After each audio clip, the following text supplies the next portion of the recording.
Hey, I'm Ryan Feldthouse from Feldthouse Family Woodworks, and today I'm going to show you how I cut a juice groove. One of the tools that I utilize for cutting my juice grooves is the King's Fine Woodworking Juice Groove Jig.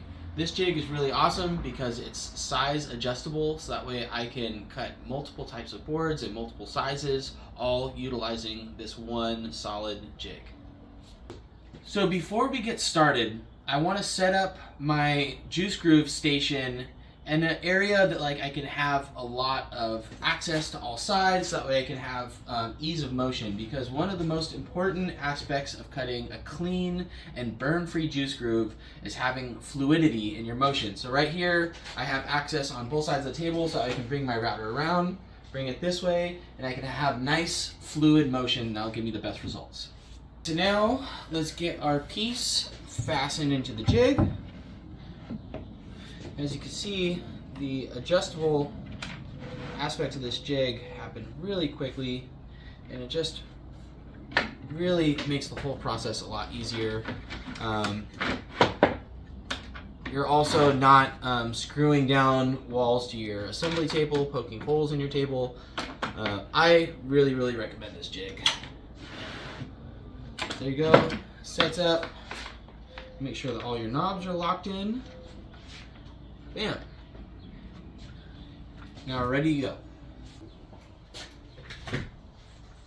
When I cut my juice grooves, I always cut them in 3 to 4 passes. I'll do one really shallow pass, setting the bit at roughly a 32nd of an inch, just to establish the cut, so that way I have a nice track for the bit to want to follow. And then I'll do another pass, establishing a rough depth, and then I'll do a final pass of a cleanup pass at full depth. For my juice grooves, I always go to a 1/4 inch depth. So let's just go on ahead and let's just set my bit here, just so you can see. See, like that's about how deep I set for the first cut. You can see it's like maybe a 1/16, probably under a 1/16, between a 32nd and a 1/16. So that's about where I want my bit to be just for the first pass as we establish the cut.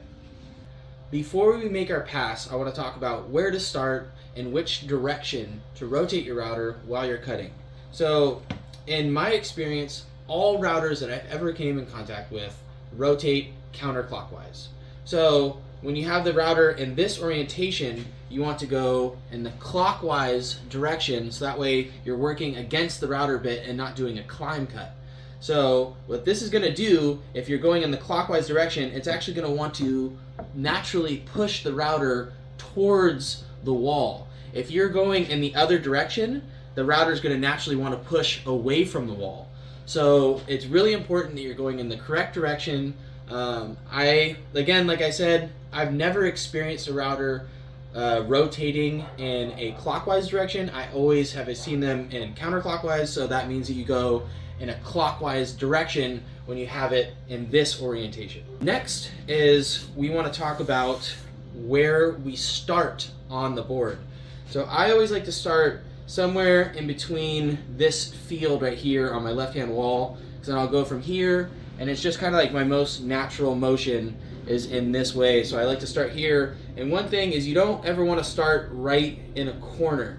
Starting right in a corner, you have a tendency to want to kind of like sit there for a minute before you actually move the router, and that's where you're going to get some severe burning and stuff like that happening, and those are really hard to get out, especially in the very corner is where the burn is going to be the most difficult to really get out. So I always like to start somewhere in some type of a field, like at least like 3 or 4 inches in from the corner. So one last thing to keep in mind before you start your cut is you want to start your cut with a motion.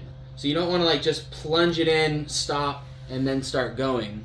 You kind of walk it in and ease your way into your cut. Now that we have talked about all those aspects, let's go on ahead and let's set our first cut.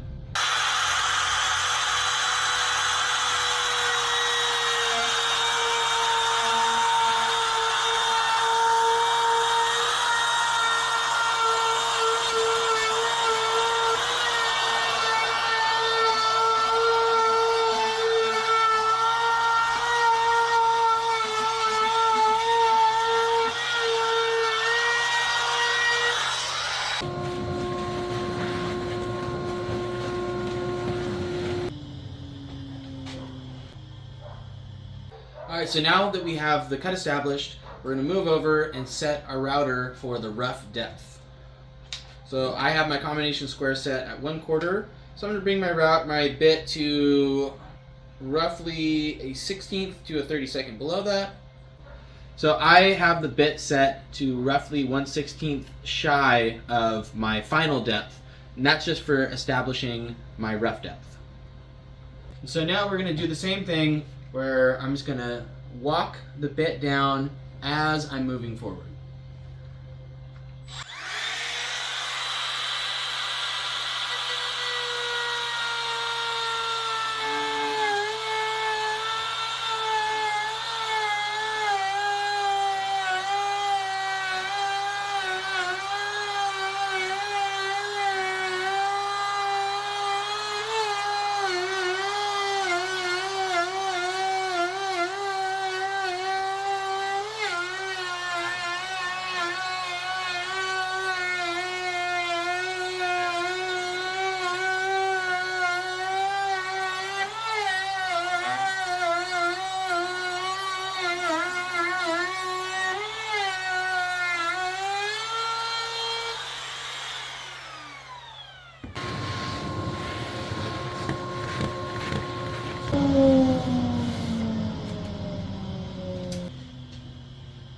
Okay, so now I have my rough depth established.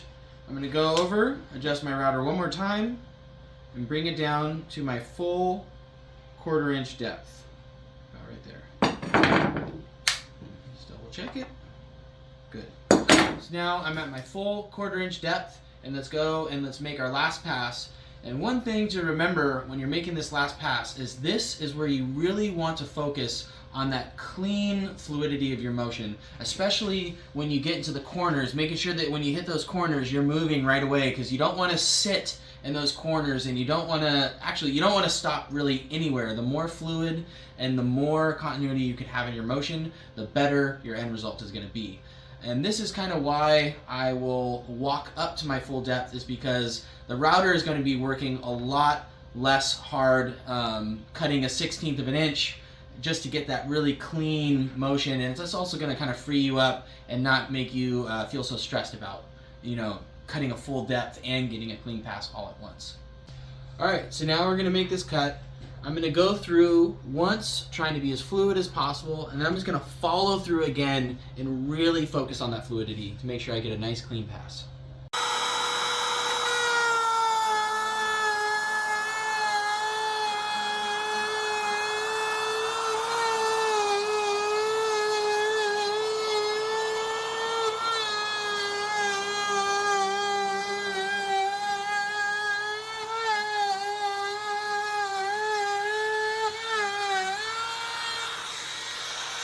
And then now one more pass through.